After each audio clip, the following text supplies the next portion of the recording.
මැයි රැලිය අතරතුර අපි ගත් ආතල් එක තමයි මේ ලස්සන තැනට ඇතුළු වෙන්න ටිකට් එක රුපියල් 100ක් වෙනවා.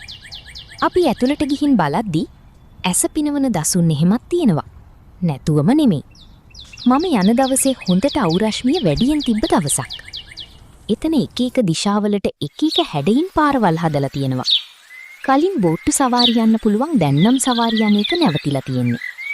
ඒ වගේම පාවෙන පාලමක් තියෙනවා.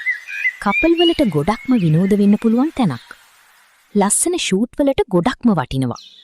වෙඩින් වලට වගේම පාටි වලට ගොඩක් අය එනවා දැක ගන්න පුළුවන්.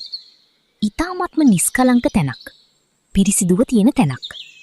එක එක සතුන්ගේ විස්තර රෑපරාමු තුල සටහන් කරලා තියෙනවා දැක ගන්නට පුළුවන්. දුර්ලභ ගණී සතුන් ගොඩක් දැක ගන්නට පුළුවන් තැනක්. වීඩියෝවෙන් පේනවානේ බැද්දගම වගේ තමයි. උදේ 6 ඉඳන් සවස් වෙනකම් මේක විවෘතව තියෙනවා.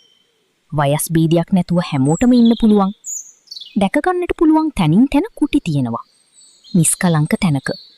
ගොඩක්ම කැම්පස් ළමයි එනවා පාඩම් කරන්න. එක වර්ගී මසුන් දැක ගන්නට පුළුවන් මෙම උද්‍යානයේ. ආදරවන්තිතයා සහ ආදරවන්තයා සමග ඔබත් ඉන්න. ඇවිත් බලන්න. දැනට මම යනවා. අලුත් කතාවකින් නැවත එන්නම්.